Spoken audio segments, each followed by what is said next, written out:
ஹைங்க, தமிழ் சினிமாவோட ஹிஸ்டரி 100 வருஷத்தை தாண்டி போயிட்டு இருக்கு. சினிமால நெப்போட்டிசம் இருக்கா அப்படின்னு நம்ம பாக்குறதுக்கு முன்னாடி எப்படி எனக்கு ஃபர்ஸ்ட் படம் வாய்ப்பு கிடைச்சது அந்த விஷயத்த ஷேர் பண்ணிட்டு அது மூலியமா நம்ம சொல்றோங்க. ஓகே, நான் ஸ்கிரிப்ட் பண்ணி முடிச்சிட்டேன். 3 படத்துல உதவி இயக்குனரா ஒர்க் பண்ணிட்டேன். படம் பண்ணணும், எங்கெங்கெல்லாம் வந்து கதை கேட்கறாங்களோ 10ல இருந்து 15 கம்பெனி இருக்கும் நான் போயிட்டு வந்தது. ஆனா எந்த கம்பெனிலையும் என் கதையை வந்து ஓகே பண்ணல. நானும் எவ்வளோ கம்பெனி, அது வந்து பெரிய லீடிங் கம்பெனி, புது கம்பெனி, எவ்வளோ கம்பெனியில வந்து நான் போயிட்டு கதை சொல்லியிருந்தேன். ஆனா எனக்கு எங்கேயுமே ஓப்பன் ஆகல, எங்கேயுமே வாய்ப்பு கிடைக்கல. அப்ப கிடைக்கலங்கும் போது நான் ஒரு விஷயத்த பார்த்தேன். ஒருவேளை என் கதை சரியில்லையோ, ஏன்னா நம்மளே வந்து கிரிட்டிசைஸ் பண்ணிக்கணும். ஒருவேளை என் கதை சரியில்லையோ, என்னோட அனுபவத்துப்படி பார்த்தோம் அப்படின்னா ஒரு டீசென்டான ஒரு நல்ல ஒரு படம் பண்ணதுக்கு கரெக்டான கதை தான், அது கரெக்டான ஸ்கிரிப்ட் தான். அப்புறம் ஏன் எனக்கு வாய்ப்பு கிடைக்கல அப்படின்னு கூர்ந்து பார்த்தாங்க. இதுக்கு முன்னாடி என்ன சொன்னேன், தமிழ் சினிமாவில் நெப்போட்டிசம் இருக்கான்னு சொல்லியிருந்தேன். அதாவது ஒரு குடும்பத்துல தனி நபர் சினிமாக்குள்ள வந்து கஷ்டப்பட்டு போராடி பெரிய ஒரு உச்சத்துக்கான ஒரு இடத்துக்கு போயிட்டு தன்னோட வாரிசுக்கு ஒரு வாய்ப்பு வாங்கி தர்றது, ஒரு வாய்ப்பை ஏற்படுத்தி தர்றது நெப்போட்டிசம் சொல்லலாமா அப்படின்னா கட்டாயமா நெப்போட்டிசம். அப்படி எப்படி வாங்கி கொடுக்காம இருக்க முடியுமா?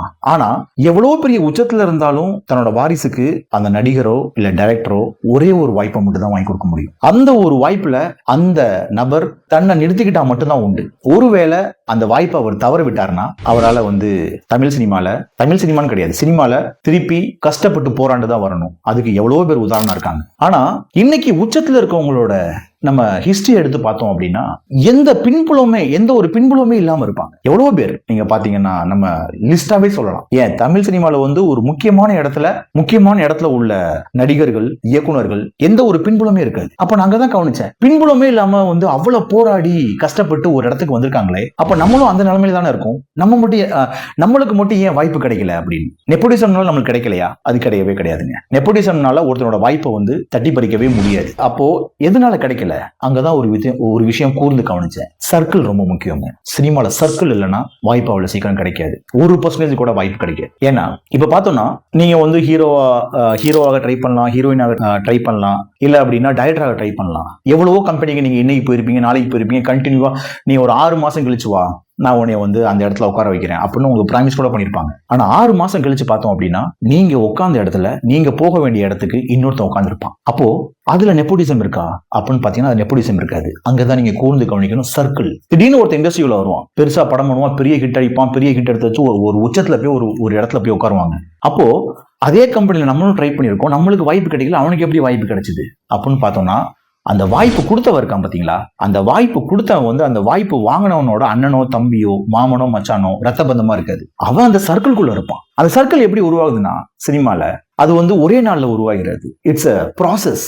இன்னைக்கு பார்ப்போம், ஃப்ரெண்டாவும் ஒரே ரூம்ல ஷேர் பண்ணிப்போம், ஒரே ரூம்ல தங்குவோம். உனக்கு வாய்ப்பு கிடைச்சா எனக்கு சொல்லு, எனக்கு வாய்ப்பு கிடைச்சா நான் சொல்றேன். எவ்வளவு பேர் வந்து தன்னோட நண்பர்கள் வாங்கி கொடுத்த சாப்பாட்டை சாப்பிட்டு தான் ஒரு இடத்துக்கே போயிருப்பாங்க. அப்போ அந்த உச்சத்துக்கு போனாங்கல்ல, அந்த உச்சத்துக்கு போனவங்க தனக்கு ஒருத்த ஹெல்ப் பண்ணால அவனுக்கு வந்து கூப்பிட்டு ஒரு வாய்ப்பு தர்றது எப்படி நெப்போட்டிசம் ஆகும்? கட்டாயமா நெப்போட்டிசம் ஆகாது. ஏன்னா அவன் அந்த சர்க்கிள்குள்ள இருக்கான், அந்த சர்க்கிள்குள்ள இருந்து அவனுக்கு அந்த ஒரு வாய்ப்பு கிடைச்சிருக்கு. அப்போ சினிமால ரொம்ப முக்கியம் சர்க்கிள். சரி, இங்க வருவோம். நான் கதை பண்ணிட்டேன், எனக்கு வந்து எவ்வளவோ கம்பெனி நான் ஏறி இறங்கினேன், எனக்கு வாய்ப்பு கிடைக்கல. அப்படி பார்க்கும்போது எனக்கும் ஒரு நாள் வாய்ப்பு கிடைச்சிச்சு. அந்த வாய்ப்பு கிடைச்ச நபர் இருக்காருல்ல, நானும் எவ்வளவு கம்பெனி இறங்கினேன், ஆனா யாருமே எனக்கு வாய்ப்பு கொடுக்கல. என் கதையை கேட்டுட்டு இந்த கதையை படமா பண்ணலாம், இது கட்டாயம் ஒர்க் அவுட் ஆகும் அப்படின்னு நம்பி எனக்கு வந்து ஒரு வாய்ப்பு ஏற்படுத்தி கொடுத்தாருல, அவரும் தெரிஞ்சோ தெரியாமலோ என் சர்க்கிள்குள்ள தான் இருக்காரு. யாரோ 3ஆம் மனுஷன் கிடையாது. நான் அவர் வந்து என் சர்க்கிள்குள்ள ஒருவேளை நேத்து பார்த்திருக்கலாம், முந்தானத்து பார்த்திருக்கலாம், இல்ல 1 மாசம் 1 வருஷம். ஆனா அவரை நான் கிட்டத்தட்ட வந்து 7 இருந்து 8 வருஷம் முன்னாடி பார்த்த நபர் 8 வருஷம் கழிச்சு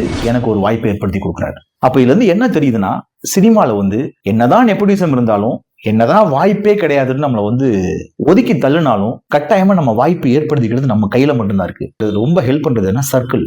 அப்போ நான் உங்களுக்கு என்ன சொல்றேன்னா, நீங்க ஒரு அஸ்பைரிங் டைரக்டர் ஆக போறீங்க, நீங்க வந்து எப்பனா டைரக்டராக ட்ரை பண்றீங்க, இல்ல சினிமால ஒரு டெக்னீஷியனாக ட்ரை பண்றீங்க அப்படின்னா ரொம்ப முக்கியம் சர்க்கிளை பில்ட் பண்ணுங்க. சர்க்கிளை பில்ட் பண்ணா மட்டும்தான் உங்களுக்கான வாய்ப்பு நீங்களே செக்யூர் பண்றீங்கன்னு அர்த்தம். ஓகேங்களா? ஏன்னா எனக்கு அப்படிதான் வாய்ப்பு கிடைச்சது. எனக்கு வந்து புதுசா யாரும் ஓகேப்பா உன் கதை நல்லா இருக்கு, வா நம்ம பண்ணுவோம் அப்படின்னு சொல்லி எனக்கு வாய்ப்பு கொடுக்கல. என் சர்க்கிள் மூலியமா தான் எனக்கு வாய்ப்பு கிடைச்சது. தேங்க்யூங்க. சேனலோட நோக்கமே எனக்கு வந்து இந்த ரீல் கட் சேனல் வந்து எனக்கு ஒரு வாய்ப்பு கொடுத்துருக்காங்க. என்ன வாய்ப்பு கொடுத்துருக்காங்கன்னா, என்னோட படத்தை ஒரு டிராவல், என்னோட வந்து அந்த கடந்த கால ஒரு டிராவல் சினிமால அதை ஷேர் பண்ணிக்கிறதுக்கு ஒரு வாய்ப்பு கொடுத்துருக்காங்க. சப்ஸ்கிரைப் பண்ணுங்க, இதை ஷேர் பண்ணுங்க, எனக்கு வந்து மோட்டிவேட் பண்ணுங்க. கட்டாயமா நீங்க சப்ஸ்கிரைப் பண்ணா ரொம்ப மோட்டிவேட்டா இருக்கும். படத்தோட ஃபர்ஸ்ட் லுக் வந்து நான் கூடிய சீக்கிரம் இந்த சேனல் மூலியமா தான் நான் வந்து ரிலீஸ் பண்ண போறேன். ஸோ அதுக்கு சப்போர்ட் பண்ணுங்க. தேங்க்யூங்க.